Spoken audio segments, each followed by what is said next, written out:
Hi, I'm Holt McCallany, and you're watching Real Fans, Real Talk. Face facts, what up, what up? Real Fans, realtalk.com. Where Arthur Diamonds, Trip Young, and intern Tom. For the white and black fans, Asia to Manhattan. I get all my facts from my bro Mark the Statsman. If you're not tuned in, I recommend the CAT scan. And if your brain checks out, then you deserve a backhand. Sports, gossip, all the hot topics. Real Fans, realtalk.com got it. They got the hottest bloggers. Is Jeremy Lin hurt? Well, log onto the site and you can hear it from them first. I'm talking about the latest. I'm talking about the greatest. Go check out the archives. Even tell a neighbor. Tell them Bobby sent ya. From spring to winter, tuning in should be the only thing on your agenda. Certified cosign, you know what I'm about, son. Real Fans, realtalk.com. I'm out, what? Real Fans, Real Talk. Real Fans, Real Talk. Real Fans, realtalk.com. Real Fans, realtalk.com. Real Fans, Real Talk. Real Fans, Real Talk. Real Fans, realtalk.com. Real Fans, realtalk.com.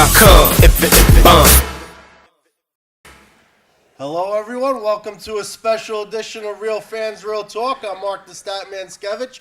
We got a great show lined up for you. This is Black History Month and our boxing special as well. So we got some special guests joining us, but before I get into that, let me introduce my usual partner in crime, the one and only Trip Young. What's going on, ladies and gentlemen? It's definitely good to be back. This is the last week of Black History Month, so you know we had to prepare a special show for you guys. Like the Statman said, we got a couple of champs in the building, but we're gonna get into that a little bit later. First, in my right corner, four-time Golden Gloves champion. In the 1956 division, in the 156-pound division, winning in 82, 83, and 84, and in 1981 in the 165-pound position, the one and only Dennis Milton, the magician Dennis Milton. Thank you. Pleasure to have you on the program. Pleasure to be here. And in my left corner, the man who beat the man twice, the legendary Iran Barkley himself, ladies and gentlemen. Hello. It's a pleasure to have you back on the program, Iran. I know you've been interviewed by us several times in the past, both at the Ring 10 charity event, and you've been on our live program before as well. It's great to have you back, and we'll talk a lot about the fights. When I say the man who beat the man, this is Ric Flair's famous saying: to be the man, you got to beat the man. And Iran Barkley did it twice against Thomas the Hitman Hearns, both winning championships in the 88 and 92. Iran, you want to talk a little bit about those glory moments of Thomas the Hitman Hearns? Well, I mean, it was an exciting time, coming along to, get there to fight for that championship, the first one and the second one. But, leading up to that, nobody didn't really give me a chance to beat him, because I was like the new kid on the block. And, we also have a seat reserved a little later on in the program for Aaron Superman Davis. In 1988, when you beat Hearns, though, Iran Barkley, it was Ring Magazine's Upset of the Year. Like you said, nobody was giving you a chance, and you defeated the odds. I know, Trip Young, you're a big fan of that fight specifically. Yeah. Martin Lawrence had Hitman Hearns out there on the show and everything. They should have had Iran Barkley out there, since he's Exactly. the one who knocked out Tommy Hearns. And, cause, I've been going over the fight a lot recently. I watched it, again this past week. And it was a lot of doubt in the second fight I'm referring to, because of your eye and you were just coming back off of the surgery. A lot of people didn't think you could do it. And, of course, you did what you did numerous times, and you laid him out. Once again, the great Tommy Hearns, one of the greatest of all time, but you managed to do it twice. I mean, I know it was the hands, but what was your mental state like going into that fight the second time around? Second time, I didn't really have a mental state on the second time, because the first time I had overcame all of that, and I already knew what he was like now. You know what I'm saying? I knew what I was up against from the first fight. I just wanted to punish him from the first fight So when I got all cut up and do the things that I wanted to do to him, I said, well, let me just do this way, because the simple fact, I didn't get a chance to really like display it the first time. The first time I displayed it, but I was caught up, taking the chance to box Tommy, and Tommy is a good boxer. He's a great boxer. So that's why I got all cut up like I did. I should have just went out and just slammed him like I started to. Now I know after that, because I know your manager after the fight was saying that you guys wanted to get back Roberto Duran, but that actually didn't happen after that. Was there anyone else at the time that you really wanted to fight? It was a lot of guys at the time that I wanted to fight. I was trying to just clean up past fights with guys where they just took fights from me. Gotcha. I know I didn't lose. They just took it because this guy's name was getting ready to fight this guy. And they wouldn't give him the Leonard fight also, because that was a fight that was supposed to happen. Yeah. But the Leonard fight never happened. I think Leonard said to you that he'll never fight. I'm never going to fight you. I'm not going to fight you. I'm never going to fight you. Wow. I said, Dag, Ray, for $5 million, I'll let you beat me. Now, you think he was scared, or what do you think I think definitely he was scared, because he seen what I did to Tommy. That cut out everything, And Ray at that time was the guy that was calling the shots with the money and everything. You fight him, he's the money. You know what I'm saying? So the only ones that was getting that money was Tommy, Duran, and Hagler. Okay. Me, I was the new kid on the block, couldn't get that money. I got comfortable money, but it wasn't. I wanted those tens, those 20 millions. So basically you beat Tommy Hearns too bad to the point where now Sugar Ray was not trying to give you that chance. No, it was not even only Sugar Ray. It had something to do with the promoter too, Bob Arum. He had all four of them guys, and those was the only four guys that was making all the money, at that time, and then, he promised me, he said, well, first, I remember the first fight, he said, I said, wow, I'm getting $375,000 to fight Tommy Hearns for this first fight. He said, yeah. I said, well, after I knock him out, I want the money that him and Ray and them get. He said, yeah, but first you got to knock him out. I said, well, I'm going to knock him out. I said, trust me, I'm going to knock him out. And then I did it, and then when I went to the second fight, I get a $500,000 or $1 million. And I said, wow. He told me, you can't get that kind of money. I said, what do you mean I can't get that kind of money? I said, you told me to knock him out. I beat him up the second time. You still ain't happy. Wow. So Bob Arum, I find a lot of these promoters, I feel like I'm hearing stories of how they're kind of just dictating, really what's going on in the sport of boxing. What we see as now is the fighters more so that are dictating what's going on. We have guys like Floyd Mayweather stepping up, like he just got a new deal with Showtime for his next couple of fights. What do you think it's gonna take for the boxers to start controlling the sport again? The boxers are controlling the sport. You know what I'm saying? Floyd is doing the right thing. I commend Floyd, because when he was with Arum, he left Arum. Arum at a time was putting him in fights, and Floyd, felt that he was trying to get him beat, and then Floyd escaped that trend of being beat, and then he started managing and doing it himself and stuff, and learned to do it himself, and he's coming out much better, and he's beating everybody. So, I never had that chance to branch off like that, because I didn't make that kind of money like they did, and I was promised that kind of money, but I didn't get it. And also, a big part of that is I believe Mayweather's association with Prince, who is actually a promoter. He's I think his newest protege is Broner. I could be wrong, but he's a promoter that's that's fair to the fighters, from what I get from all of the word that goes around boxing. He's a fair promoter, and he's somebody that cares, cares about his fighters. He has quite a few good fighters in his stable now, and I think I'm pretty sure Broner is one of them. Okay, well, he's definitely the next big thing in boxing. From what he's doing, still undefeated. No, I'm saying not Broner. Excuse me, Ward. Oh, okay. Ward and Broner, Ward. right? Okay. And Broner might be also, but I know Ward definitely is. Okay, all right. Now I want to ask you, Dennis, because you were legendary in the Golden Gloves, and then you made the transition into professional boxing. How big of a difference is it going from the Golden Gloves and to make that jump into professional? Into professional, well, in the sense of the people you're gonna see is not that big of a difference, because the top amateurs normally go on and be the top professionals. Every now and then you get guys out of the blue that nobody knew about. They just come from nowhere.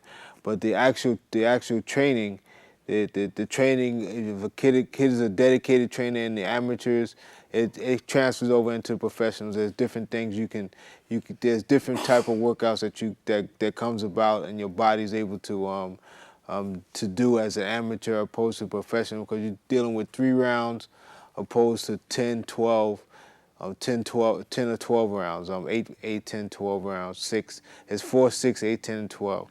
So it's just a duration of the amount of time you're going to be in the ring.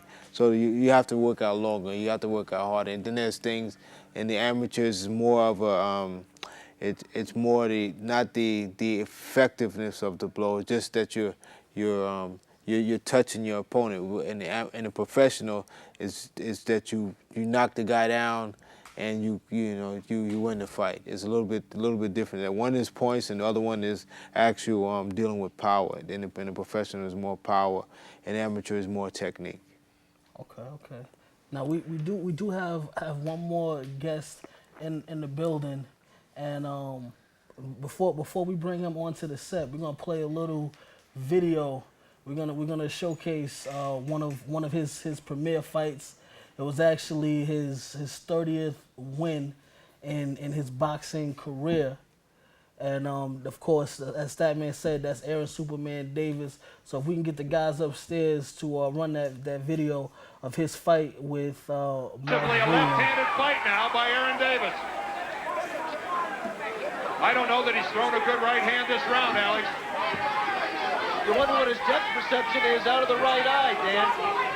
Oh! And there's the right hand, and Mark Freeland is down. And Mark Freeland is out. Mark Freeland will not get up. It's over. Aaron Davis is the WBA welterweight champion. And Mark Freeland is still on the deck. Aaron Davis, exhausted, jubilant, and now his legs finally appear to have given out. And when I talked about no right hand, he was saving it. Aaron Davis now moves to 30-0, and he has a title belt.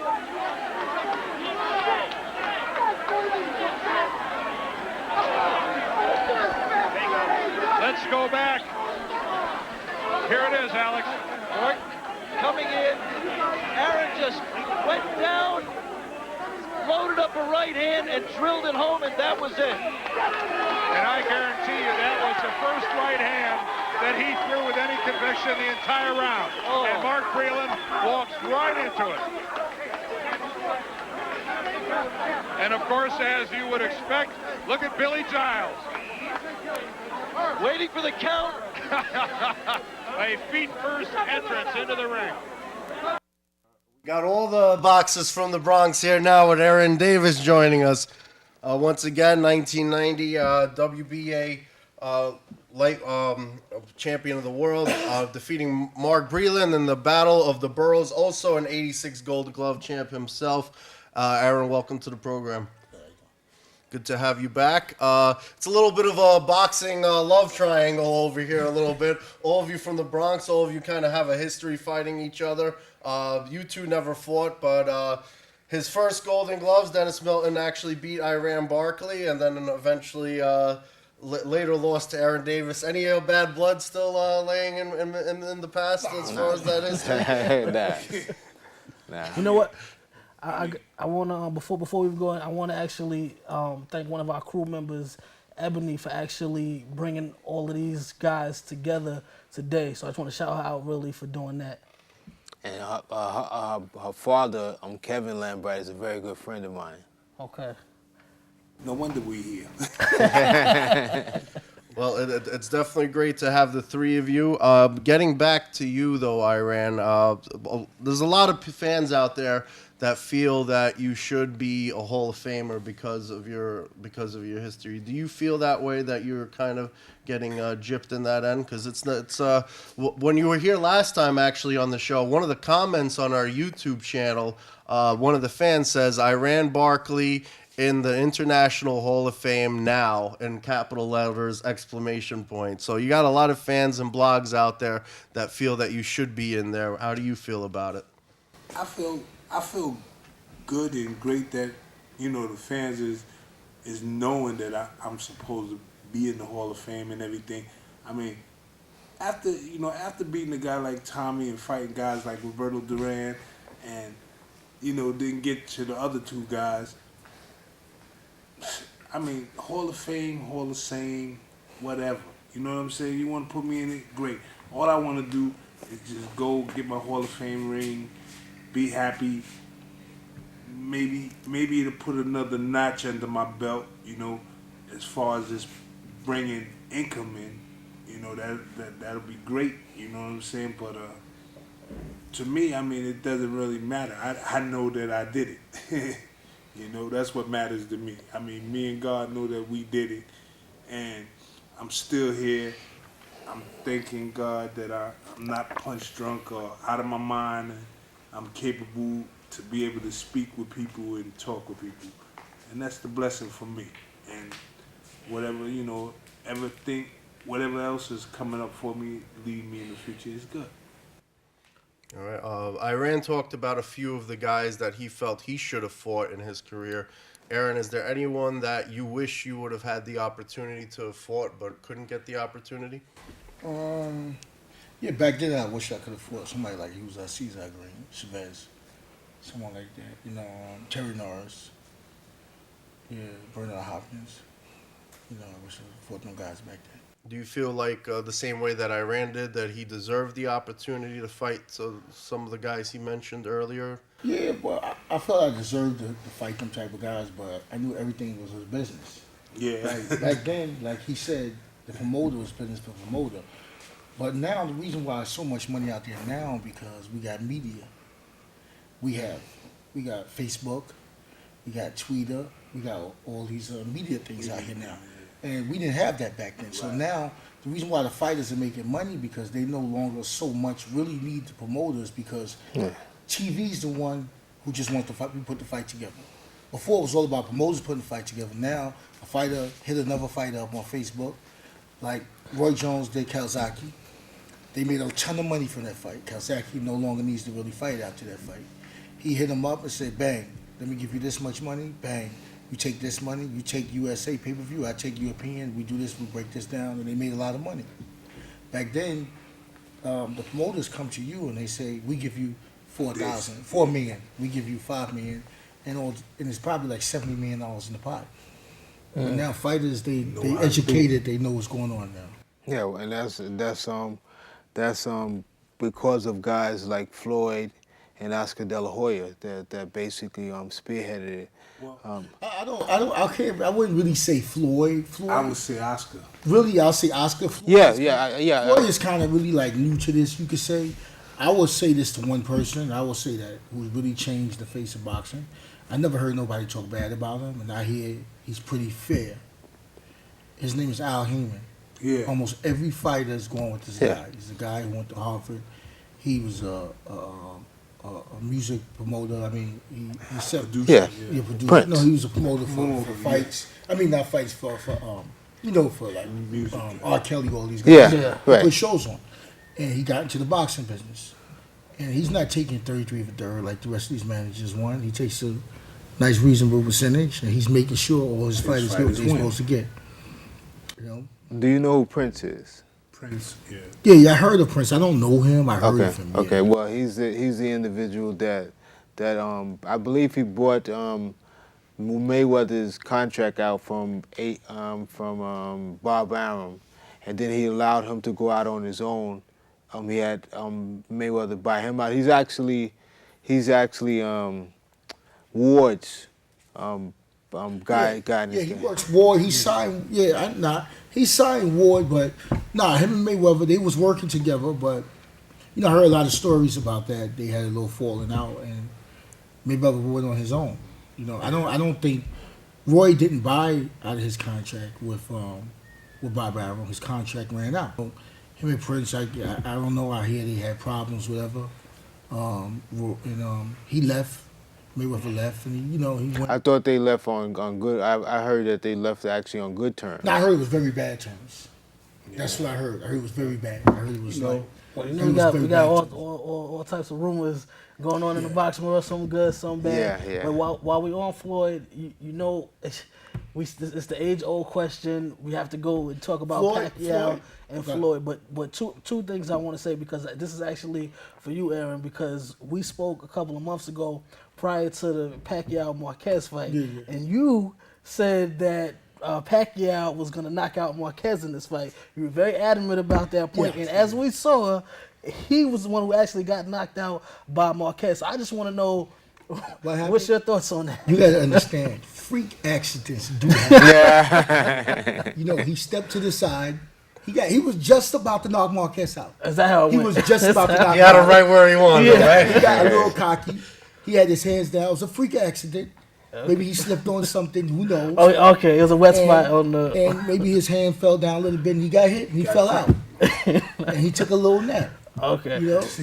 But Pacquiao, to me, I don't care. We may not agree with this. Pacquiao, he's the man. Pacquiao's a guy who I would say somewhat like he was. He come to fight anybody. Yeah. He didn't duck anybody. He did. I mean, he tried everything to fight Mayweather. Mayweather turned the fight down. Byron Aron said it. A lot of people said it. The minute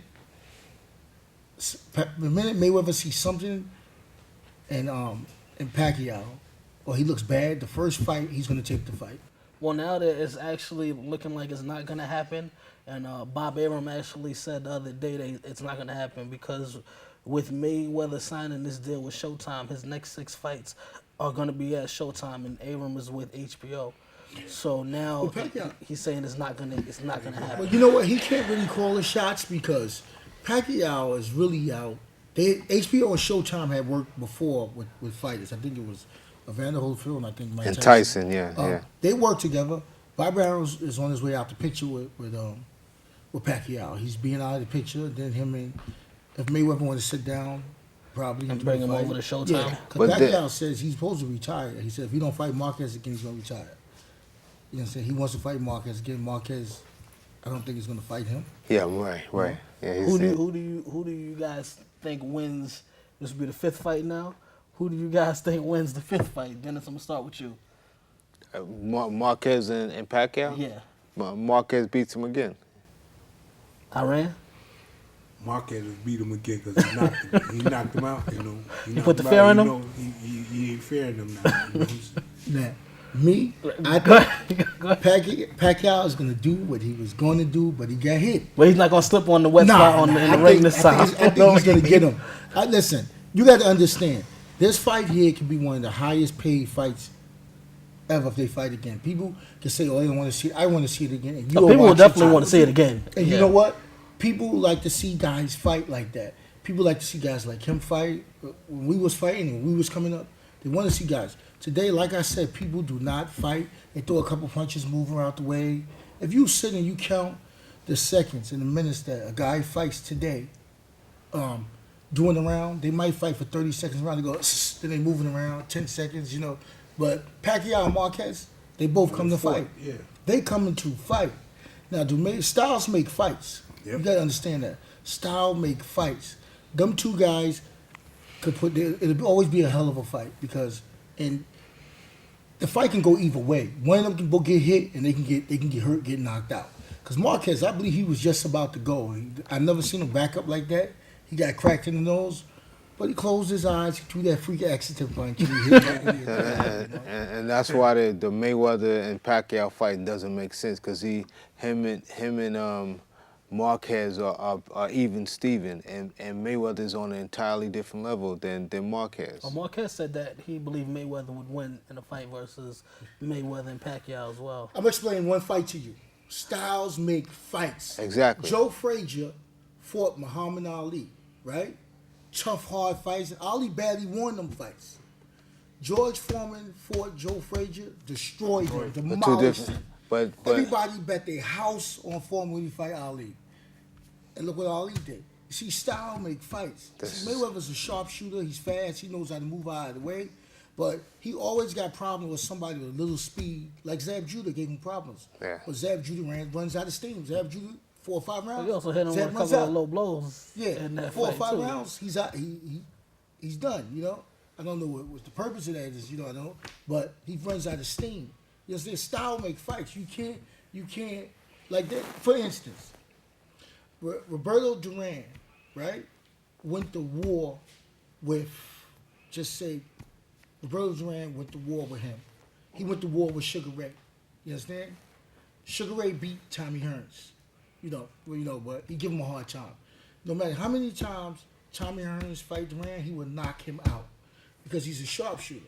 But no matter how many times Duran fights Sugar Ray, he's gonna give Sugar Ray problems. Right, but that has to do with but that also has to do with the fact that Hearns is like 6'1" and what 6'2" and Duran is like 5'6", 5'7". You're right, but you know what it has to do with that too? Duran's the guy who can get hit. He's an easy guy to hit. He always got hit. He can get hit.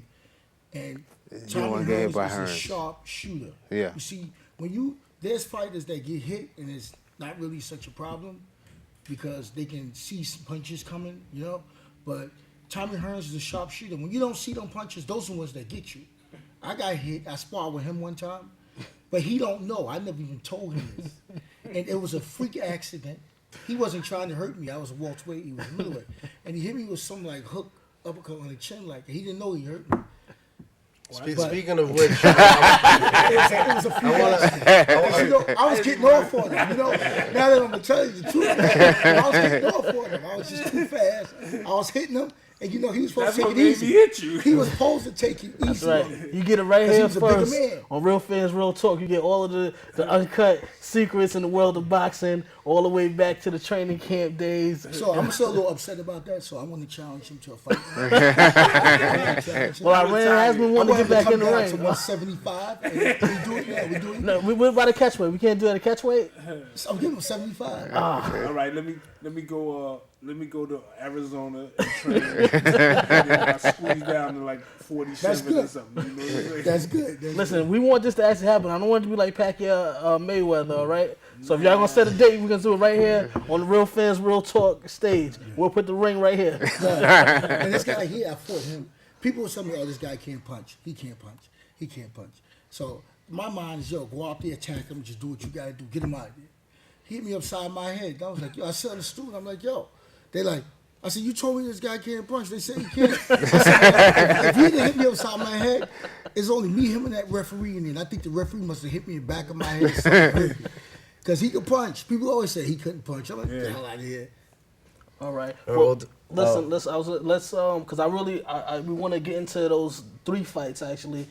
Dennis versus Iran, Dennis versus Aaron. But first, I know Mark is going to hit us with some info on Joe Louis because this is the last of our Black History Month specials. So we're going to let Statman get into that. Yeah, I know you guys could talk boxing all day, and we're going to definitely get into some more of that history. But before we get into that, for those of you just joining us, we are live on BronxNet Television. We air live every Tuesday, 5:30 p.m. Eastern Standard Time on BronxNet TV, which is also streamed live on our website, realfansrealtalk.com. Just go to RFRT Media and then RFRT TV. All of our archived episodes, including our previous episodes with Iran Barkley and Aaron Superman Davis, are on there as well. And we also have our radio show every Sunday, 7:30 p.m. Eastern Standard Time on RealFansRealTalk.com. And if you're listening to this podcast as well, for those of you not watching us on TV, just make sure you subscribe to us, whether it's Blog Talk Radio, Podomatic, iTunes Store. Make sure you subscribe to us, our YouTube channel as well. That way, all the special episodes, you'll get a notification. You can make sure you check us out. Another way to stay in touch with us is on Facebook, facebook.com/RealFansRealTalk. Make sure you like our page. We'll have our previous archived episodes on there as well as some funny photos and some interesting blogs as well. But getting into Joe Louis, some of the few people we're going to talk about. A lot of people, when it comes to Black history, the first person that comes to mind is Jackie Robinson. Joe Louis was a very influential part in Black history as well. Gonna run down the story of his life, but we're also gonna take some breaks in between. But Joe Louis was a poor black child, one of 8 children, so the chances of him succeeding, probability-wise, is very unlikely. He moves to Detroit at the age of 12, taking jobs right away, whatever jobs he could find. His mother actually paid for violin classes, and his friend was Thurston McKenney called him a sissy for it, and he later started using the quarters that his mother gave him to take boxing classes in the gym with him. His mother then found out about it, but saw that he had a love for boxing and just encouraged him to be good at it if that's what he wanted to do with his life. The first time he fought in that boxing gym, though, he was knocked down 7 times, and as many of you boxers know, especially with Iran Barkley's beginnings, you got to keep getting back up, and Aaron talked about back in your days, as far as they threw you right into the fire, and you got to be able to take a beating and be tough. He was then going to be trained by John Roxborough, who signs him to the trainer Jack Blackburn, who didn't want to train him, even though Jack Blackburn was black, because at that time, after Jack Johnson's reign at the time, Jack Johnson was the first heavyweight black champion of the world. His reign lasted for about a decade, but he was hated on by the community. It caused racial riots because of his somewhat cocky attitude, flaunting the white boxers that he would defeat, and sometimes even holding them up after he knocked them out just so he could continue punching them. And it kind of started riots. He wasn't exactly a popular person, so no black fighters were getting the opportunity to fight again. So Blackburn didn't want to be bothered training Joe Louis because he felt he could never be champ. So it was almost 20 years that no one was able to get a title fight after Jack Johnson.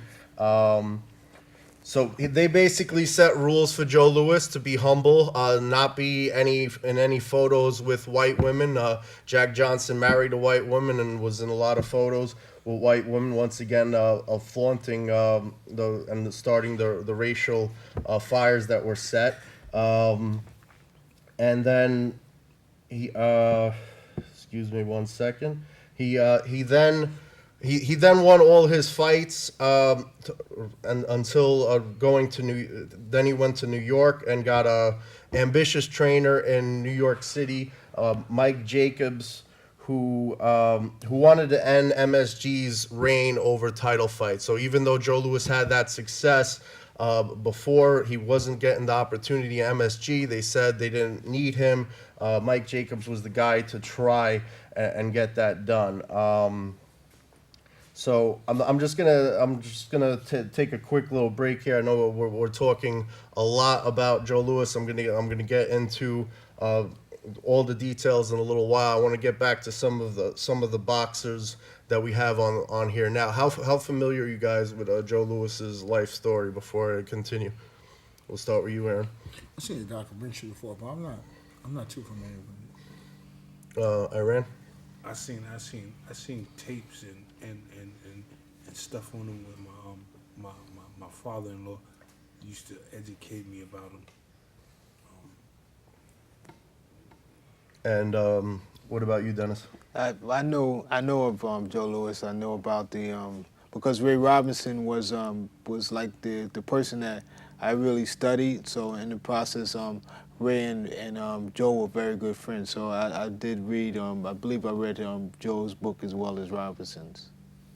Yeah, and he had a lot of nicknames, obviously race-wise in the papers, Black Lightning and all things of that nature. His most popular one was the Brown Bomber. He fought against guys like Max Baer, who were known, who killed somebody in the ring. He was able to beat him, and then his first fight against his first loss and his first fight against German fighter Max Schmeling was lost because he noticed a weakness that Joe Louis kept his left hand down after a jab. So he took that opportunity to beat Joe Louis. And at the same time, Joe Louis had so much success at that point that he kind of got a little cocky, and he got also wasn't training as well. He was involved with the ladies a lot.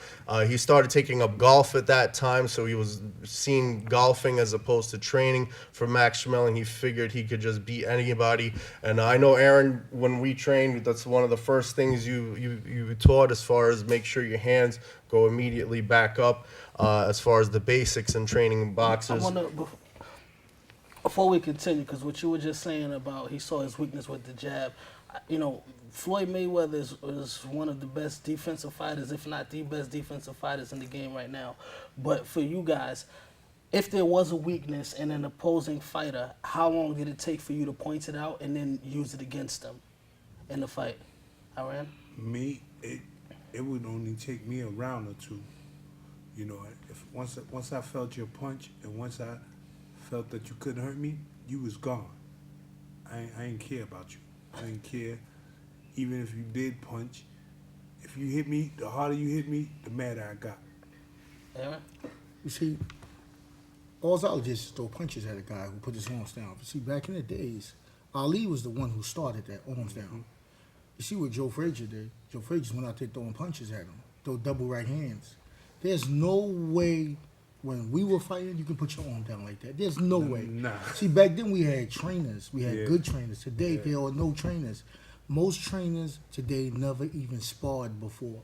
I'm not saying you had to be a fighter to be a good trainer, but you had to have some type of experience. It's like you jumping out of a plane. Flying the plane. Say you flying the plane and you teaching somebody how to fly a plane. You never flew a plane. You're doing it by the machine all the time. But you could do it by the machine and teach somebody, but you never really been in the air flying the plane. Right. You understand? So most trainers today, they never sparred. They never fought. And back in the days, you can get away with that because every trainer knew how to train. And fight. And they watched people. They was in the gym with good trainers. So right now today, if Mayweather and all these guys today would have had their hands down, one thing you got to do, just throw a double right hand. Because they go back here, they got to come back. And when he's coming back, you get hit with the right hands. The guy that headbutt Mayweather that time, I forgot his name. What's his name? Ortiz. If you watch Ortiz, just before he did it, he threw a jab, a right hand, Mayweather went back, and then he threw another one and hit him. And then headbutt him. He didn't have to do that. He didn't have to headbutt him. He went like this, boom, and the second one, bang, hit Mayweather, busted his mouth. And then he headbutt him. He didn't have to do that. But, today is different. It's totally different today. Fighters, they tell you jab, jab, move around. Jab, move to the side, 1, 2, 3, move around. When we were fighting, if you look at our fights, we were going at you. There's no such thing as 2, 3, 4 punch combination. I'm punching when you're on the floor or you got to be away. I'm still throwing punches. Trainers today say 1, 2, 1, 2, 1, 2, hook. And what really messed fighters up is the pad work. Trainers hold pads. We didn't really have pads. We didn't have that. Trainers hold pads like this. Now a guy got two heads. Now he's punching here. He's throwing the right hand here. He's throwing here. He's crossing this way, that way. If you're going to hold pads here. You understand? And I watch all the trainers here. They do this, And then a lot of people imitate Mayweather.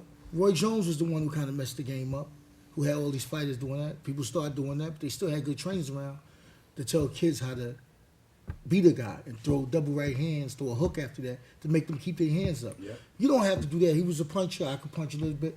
Punch people on the arm, but them little gloves, they feel it. You know, they don't throw punches. If I was fighting somebody, put their arm down, I'm hitting you on the arm, the shoulder, anywhere. They're gonna have to put that arm up if they could put it up. You know, so what I'm saying to that is just we really don't have teachers today teaching fighters. And the last thing I'm gonna say, you have a kid that comes to the gym, his father's bringing him to the gym, pay somebody to train his son. 4 months down the line, his father's training the kid and training the other fighters. We never been in there about the never boxing. been in the fight. What about you, Dennis? Yeah, I'm in total agreement with what he says about having people training boxers that don't know anything about the sport of boxing. Not to say that you have to actually be a fighter, because Customato wasn't a fighter, and he never boxed. Somebody, I think his brother boxed, but he never boxed, and he was considered to be one of the greatest trainers of all time. But what I said, I said yes, you didn't have to fight back then. Right. But That's right. he was in the gym with a bunch of real teachers. Right. So Exactly. he knew. So right. now you got people in the gym with people that can teach. That's right. That's why boxing is going down. One more thing, I didn't mean to cut you off. The Europeans, they practice. This is how they practice. And we didn't get Olympics. This is the first Olympics we didn't get a gold medal. That's right. But we got one because it's the first time they let the girls go in. And the girl got the gold medal. They teach. They have a line of people, like 2, 4, 6, 8, 10, 12, a line of people. And they have the fighters go boom, boom. They have this side go like this with the hands down. And then on the way back, throw a double right hand. And then they rotate. Then he do it. They shut the U.S. Olympic team down. Our fighters do not go in there and fight. They don't go in there and fight. You got 3 minutes to fight. They want to move around, hands down, move around. The Europeans go in there, they throw punches, and they fight. The only people that fight here in the U.S., and I hate to say this, and it's not a race thing, the Caucasians, the Filipinos, the Mexicans, they come in here to fight. They come in to fight. The blacks, the Spanish, Dominican, yeah. Pretty. The whole fight, trying to look good. They not fighting. Today, why do you think Bernard Hopkins still can fight today? Bernard Hopkins couldn't fight now at this age when we was fighting. No, he couldn't do it. But Bernard knows how to fight. He's at an age now where he doesn't have to continue to fight. Bernard Hopkins can fight 50 seconds, a minute and a half a round. He's good because that's all them guys are doing. They not attack. Pacquiao, Marquez, they train to hurt you. They train to knock you out. Fighters today, they train to win on points. So you don't really have to worry about getting hurt because they throw a couple punches and they moving back away from you. And it's rare that you even get a knockout puncher in the daggone fight today. You know what I'm saying? But getting back to that fight, though, with Joe Louis and Max Schmeling, he caught 72 right hands on Joe Louis because of that flaw, and he won it in 12 rounds. The reason why it was significant, though, was because this was the time with Nazi Germany. So Joe Louis started to become an American hero, and he was seen as an American more than he was being seen as black when he eventually fought Max Schmeling in the rematch, which was one of the most important, if not the most important fight and biggest boxing fight in boxing history for that reason. He was then at the time, before the rematch, he fought Braddock for the title, even though Schmeling had the right to fight for the title, but it was kind of like a side paid deal where Braddock got like 10% of Joe Louis's fights for the next decade to give him the title shot as opposed to Max Schmeling. He beat Braddock. And then on the rematch, people were asking Joe Louis before the rematch at Yankee Stadium, how does he feel? And he says, I'm scared. So people are like, Joe Louis is scared. That's not good news. He says, I'm scared. I'm going to kill him. And sure enough, he beats him in the first round, and once again was one of the most monumental moments in boxing history. It's significant because you had both whites and blacks cheering for him. So it was the first time, as far as a racial movement, where white people saw him as a hero as well, which kind of paved the way for black fighters to get title shots again. So that was very significant. He was very generous with his money, which was a big flaw. He would get $400,000 purses and he would literally hand his money out to strangers, kids, guys running around. He's handing out $100 bills. He was just a very generous person. And after Pearl Harbor, he donated 2 purses to the victims of the Pearl Harbor attacks, and then enlisted in the Army, more for show. He gave up the next 4 years in the Army and basically fought for black rights of the soldiers there, reporting, saying things aren't right down here, the racial conditions, you guys need to fix them, because of the influential person that he was. And after he returned from the Army, he got his title. He got his title back. He had a very long reign. Unfortunately, his generosity was also his downfall, because he was donating tickets to soldiers for all his events, and he was advised that he could write that off on his taxes, but that wasn't the case. So he incurred a 6-figure tax debt that he basically it kept growing. He had to pay it off for the pretty much the remainder of his life. And even though he was an American hero, the IRS pretty much owned him at that point. And even when he couldn't box, he was taking deals with cigarette companies, liquor companies, whatever was going to pay him. And even as a special referee for one event, the IRS came to the ticket cage and took his purse in advance before he was even finished with the event. So it's very sad that happened. But he was very influential. And one last thing I want to mention, I wish I could get into a lot more details, but I'll probably get into more details of it on the podcast later on. But one of the other important things is, I mentioned earlier, he started having a love for golf, and in the 1952 San Diego Open, he wanted to participate, and the sponsors wanted him there, but they didn't realize that it was a PGA rule where no one that wasn't Caucasian could compete. So he wasn't taking no for an answer. He called the chairman of the PGA at the time, the next Hitler. He caused a big press issue for it, and then eventually he got it changed for where blacks and other minorities can qualify to compete in the PGA. So he actually paved the way for Tiger Woods in the future, way back then. So a lot more information on him, but we want to get back to the guests that we have at hand. Why don't we show some highlights of Joe Louis before we get back to the guest on the table? All right, for you guys upstairs, if you could run that Joe Louis footage that we have for our fans out there.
Welcome back, ladies and gentlemen. Once again, this is Real Fans, Real Talk. I'm Trip Young, here with Mark the Statman, Skevich, and we got a couple of boxing legends on the panel with us this week. Dennis Milton, Iran Barkley, and Aaron Superman Davis. We've been featuring Joe Louis in this episode because this is our last episode of Black History Month. And Statman gave you a lot of facts about Joe Louis, but one thing I wanted to add in, which is kind of funny, is, you know, as he fought Max Snelling twice, it was actually Max who helped out Joe Louis when he fell on hard times and actually gave Joe Louis money. Now, the reason that this is so important right now is because the whole reason that us here at Real Fans Real Talk actually came in touch with these guys on the panel is because they're also a part of the charity organization Ring 10 New York, which they help boxers who are falling upon hard times. They help them, you know, with their housing situation. They help them sometimes with food. And, you know, they do a big charity event every year, which myself, the Statman, and Arthur Damas, we had the pleasure of going to last year. We'll be at it again this year. So, you know, I just wanted to kind of let you guys know, if you hadn't already, how things kind of all tie in together. And of course, you know, everyone agreed to come on to the show and sit with us and talk a little bit. But now, what I want to do is... Before, I just wanted to mention one last thing when you talk about falling on hard times. When Frank Sinatra found out that Joe Louis had a heart problem, he flew in and paid for his specialist to work with Joe Louis. And also, when he eventually did pass away, Ronald Reagan waived the requirements, since he only did a 4-year tour of Arlington National Cemetery, so that Joe Louis could be retired as an American hero as well. So I just wanted to add, there's a lot more points that I didn't have time to get into, but I definitely wanted to mention that as well. And some other memorable boxing names. I talked about Jack Johnson, who was the first black heavyweight champion. George Dixon was the first ever black champion of any weight class. He was a bantamweight and featherweight division. Tiger Flowers was the first black middleweight champion. Jack Johnson was the first heavyweight. He wasn't the first heavyweight. No, he was the first heavyweight, but the first champ in any weight class was George Dixon. And then Joe Gans was the first black American, because George Dixon was Canadian born. Joe Gans was the first black American to beat champ, winning the lightweight title in 1902 from Frank Ernie at the time. So Jack Johnson was first the first heavyweight. You could say American world champion. Well, first heavyweight champion, world heavyweight champion. But he was American. From Canada. Yeah, but he wasn't a heavyweight. He was a bantamweight and a featherweight. Well, he was the first American world champion. Period. George Dixon was Canadian born, but he was the first boxing champion, black boxing champion of any weight class. Yeah. So I know it gets a little confusing. And then Joe Gans was the first black American to be champ, because George Dixon was a Canadian. Yeah, that's what I'm saying. Yeah. Now I gotta ask now. You know, we gotta keep because you guys to this day have a lot of fans. When they found out that we were actually sitting with you guys and talking, you know, they've been hitting us up, but they want to know, you know, what are you guys doing now? Now, Iran, I know you've been going out to a lot of fights lately. They told me, you know, are you trying to get into some commentary at the boxing fights? What's going on? What are you up to these days? They don't give black guys commentating jobs. Well, your cousin Charles Barkley is a commentator, though. I mean, that's basketball. But I'm talking about boxing, boy. You know what I'm saying? You know, we don't get those kind of jobs. I mean, you seen Roy Jones a couple of times. They give like the high class guys like Roy Jones. You know, Foreman. George Foreman. George Foreman, look at that. If George Foreman wasn't who George Foreman was, he does have a he would have been on the daggone totem pole. You know what I'm saying? They should have gave you. I mean, they didn't give Aaron a announcer job like that. They didn't give me one. They don't know how we was doing. They didn't give Dennis one. You know what I'm saying? But you know, they say that we complain. You know, we complain about the right things though. I mean, we try to help fighters. And stuff like that, you know. I mean, Floyd, he helped fighters, you know. He do things for fighters. I commend him for that, you know what I'm saying? So, I mean, so I'm gonna get real quick. Gotta give you guys 30 seconds. I gotta tell the people what y'all up to right now. Dennis, we want to lay it long time. Sure. I'm actually at Astro Fitness. I'm one of the trainers there. It's here in the Bronx. I train fighters. I actually do internet marketing as well. Things are starting to happen as far as that is concerned, and you know, I just have a good time. You know, basically. Okay, Aaron. Me, I'm just doing me. Nah, I'm joking. I own a boxing gym in the Bronx on East Tremont Avenue, 2469 East Tremont Avenue. Where he's training Mark the Statman Skevich For the 2014 Golden Gloves. So y'all better watch out for that. We actually got one more video that we need to go to, and that's for the man Iran Barkley. If we can get that rolling real quick before we get out of here, guys. we getting out of here, man. Well, not until we watch this video. We got to stick, because this is just for you. Oh, God. If we can get them upstairs to run that video in the booth.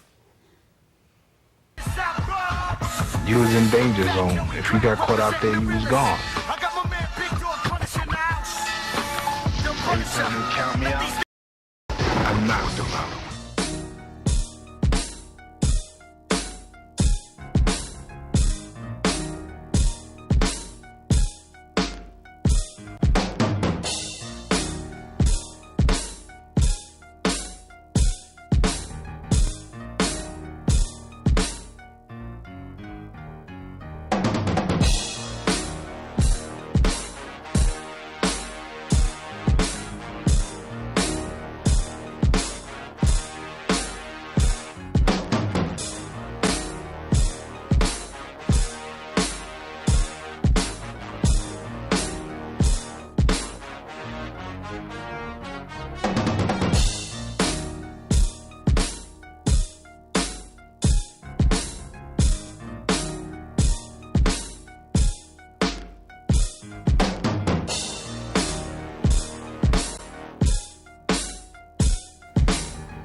That's Mac Horn, right? Yeah. All right, that was Iran Barkley's greatest hits. And if you saw the guy kind of stumble like it was an N1 mixtape and he got crossed over, that was actually Michael Olajade, who's also a friend of the Real Fans Real Talk show. If you watched our boxing special before, he was actually on that, and he spoke a little bit about that fight. But we are running out of time. So I ran though. I just want to say real quick, you got the nickname Blade because of your toughness. I know you talked about what made you get into boxing with the gangs and everything before. But speaking of toughness, last question for all three of you: hardest punch you ever received from another fighter? Who was it, and when was it? Aaron Davis and sparring. That didn't sound like Iran. It was the hardest punch I ever felt. Tommy Hearns. Yeah, Tommy could punch. Dennis?